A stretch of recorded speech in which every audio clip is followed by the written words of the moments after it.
It was a typical evening when I arrived at the Johnsons' picturesque home to babysit their two young children, Emily and Michael. The parents had left detailed instructions, and everything seemed perfectly normal.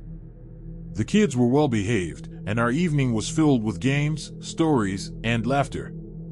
As bedtime approached, I received a polite reminder from Mr. Johnson to make myself at home and help myself with anything I needed.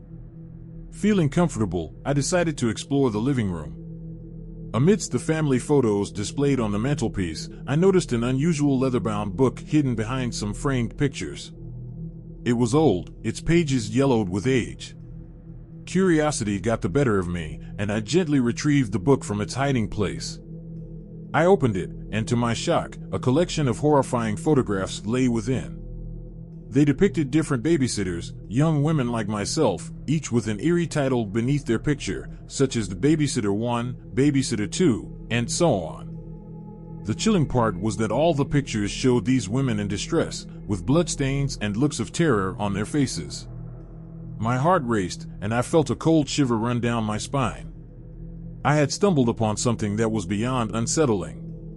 There were dozens of pages, each filled with more and more horrifying images of babysitters who had come before me, all marked with the same numbering system. Fear began to grip me, and I felt a growing dread as I realized that the Johnsons might not be the loving family I had initially thought. What kind of family keeps a sinister collection of photos like this? My mind raced with possibilities, and the more I thought about it, the more terrified I became. Suddenly, I heard a creaking noise coming from upstairs. It was the unmistakable sound of a door slowly opening. Panic surged through me, and I knew I had to get the kids and get out of the house. I raced up the stairs, my heart pounding in my chest, and hurried to the children's room. I found Emily and Michael fast asleep, blissfully unaware of the horror that was unfolding. With trembling hands, I scooped up the children and rushed back down the stairs, glancing anxiously at the book of sinister photographs. I knew I had to escape, but I had to do it quietly to avoid detection. I reached for my phone to call for help, but it was gone, as was the landline phone in the living room.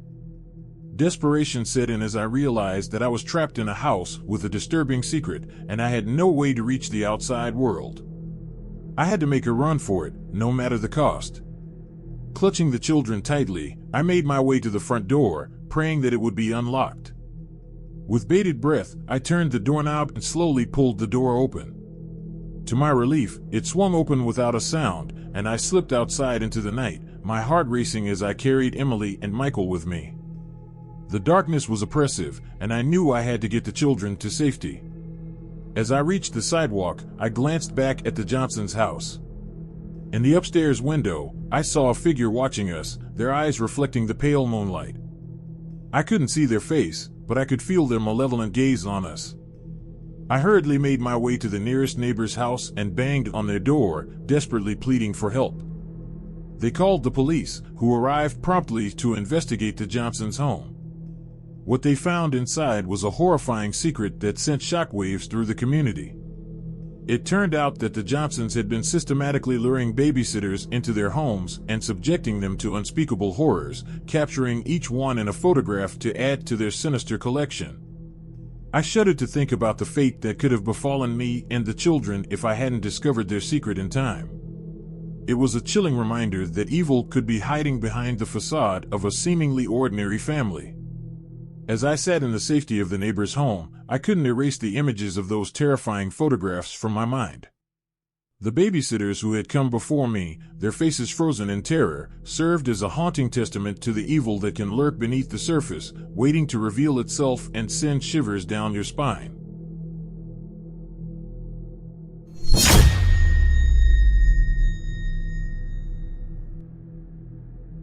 As a young woman, I had taken many babysitting gigs to make some extra money. It was a typical evening when I arrived at the Thompsons' suburban home to look after their two children, Lily and Jake. The parents seemed friendly and gave me a quick tour of the house, including some general instructions. The evening started uneventfully. I helped the kids with their homework, prepared dinner, and watched a movie with them. But as the night wore on, I began to feel uneasy, as though I was being watched. It was a subtle, nagging feeling at first, something in the back of my mind that told me things were not right. As the kids went to bed, I decided to explore the house a bit more. I had an inkling that something was off, and I needed to reassure myself that everything was in order. The parents had mentioned the basement, but they didn't give me any reason to go down there. However, my curiosity got the better of me, and I headed toward the basement door. The moment I stepped onto the creaky wooden stairs leading down, I felt a sudden chill run down my spine. The basement was dimly lit, and the air was thick with an unpleasant, musty odor. As I descended further, I realized the source of my unease. There was someone down there with me. I paused, straining my ears to listen for any movement. What I heard sent shivers down my spine. There were soft, deliberate footsteps, like someone pacing. The sound of cracking floorboards and the occasional whisper were unmistakable. Someone was down there, and they were watching me. Fear gnawed at me, but I couldn't retreat. I had to know who was in that basement and why they were hiding there. I descended the stairs cautiously, my heart pounding in my chest. The closer I got to the bottom, the more I could hear. It was like a distant whisper, incomprehensible words that filled the air with an eerie presence. As I reached the basement floor, I hesitated for a moment, my flashlight trembling in my hand. The room was filled with old, dusty furniture and boxes, but there was no sign of the intruder. I took a step forward, and the whispering grew louder as though it was coming from all around me. The beam of my flashlight revealed a series of unsettling drawings on the walls. Distorted faces, twisted and contorted, stared back at me, their eyes filled with malevolence. It was a terrifying sight, and I could feel the fear gripping me even tighter. I moved cautiously through the basement, my heart racing with every step. I could hear the footsteps and the whispers growing louder and more frantic. Whoever was down there knew I was getting closer. Finally, I came upon a hidden corner of the basement. In the dim light, I saw a makeshift bed made from old blankets and pillows. And there, huddled in the corner, was a disheveled, emaciated figure, their face obscured by tangled hair. As I shined my flashlight on them, they let out a blood-curdling scream, the sound piercing the stillness of the basement. I recoiled in horror, realizing that the stranger had been living secretly in this house, watching our every move. I stumbled back up the stairs, my heart pounding in my chest. I needed to call the police and get the children to safety. But as I reached the top of the stairs, I heard the intruder following me, their footsteps growing louder and more frenzied. I slammed the basement door shut and locked it, then rushed to the phone. My trembling fingers dialed 911, and I explained the situation to the dispatcher. Help was on the way, but in the meantime, I had to protect the children. I gathered Lily and Jake, who were terrified and confused, and we barricaded ourselves in a bedroom, waiting for the police to arrive. It felt like an eternity, but finally, the authorities showed up and apprehended the intruder. It turned out that the stranger had been living secretly in the basement for weeks, surviving on stolen food and water. They had been watching us, observing our every move, and their presence had filled the house with an eerie, unsettling atmosphere. As I stood in the safety of the bedroom, the police assured us that the intruder would be dealt with, but I couldn't shake the feeling of being watched. The horror of that night would forever stay with me, a chilling reminder that sometimes the most terrifying threats can be hiding in the most unexpected places, giving you shivers down your spine with their presence.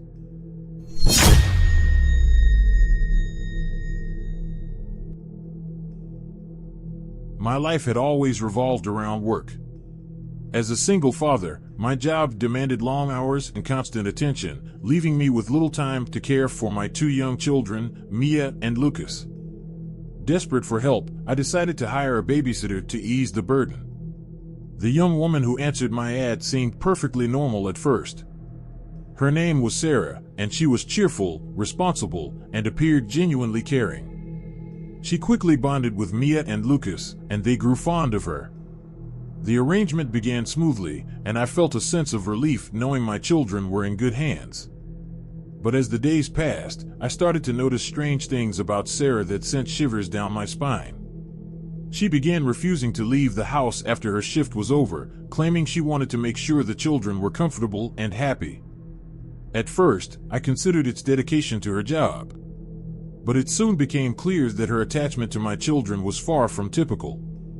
She would linger in their rooms long after they had fallen asleep, watching over them with an intensity that bordered on obsession. It was as if she believed herself to be their mother, and her actions grew increasingly unsettling. One evening, I arrived home unexpectedly to find Sarah in Mia's room, cradling her as if she were her own child. I couldn't hide my shock, and I asked her to leave immediately. She complied, but not without protest, insisting that she was doing what was best for the children. Despite my unease, I let Sarah continue to work, thinking her actions might have been a momentary lapse in judgment. However, her behavior only escalated. She started to watch the children from outside the house when she wasn't working, standing at the window for hours, her eyes fixed on Mia and Lucas with an intensity that sent chills down my spine. One day, I decided to confront Sarah about her unsettling behavior. I sat her down and asked her to explain her actions. Her response was far from reassuring.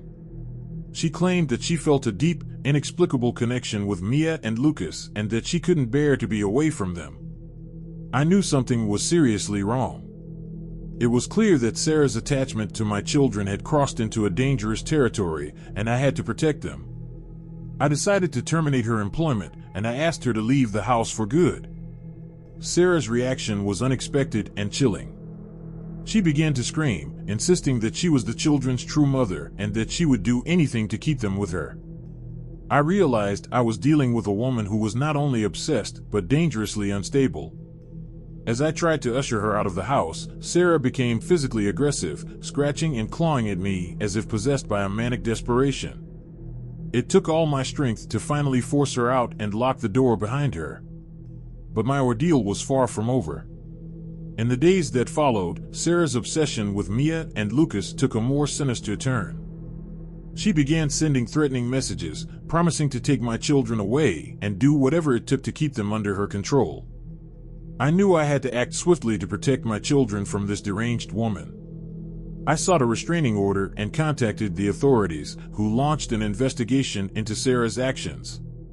It was discovered that she had a history of mental health issues and had been involuntarily committed to a psychiatric hospital in the past. The legal process was a harrowing experience, but I was determined to do whatever it took to ensure my children's safety. Sarah was placed under psychiatric evaluation, and Mia and Lucas received counseling to help them cope with the trauma of their ordeal. As time passed, my children began to heal, but the scars of their traumatic experiences would never fully fade. The horror of realizing that someone they had come to trust was capable of such madness would always linger in the shadows of their young minds. Sarah's obsession had nearly torn our lives apart, but we were fortunate to escape the nightmare she had created. The experience taught me the importance of safeguarding the well-being of my children and the devastating consequences that can result when a seemingly normal person becomes consumed by a dangerous obsession.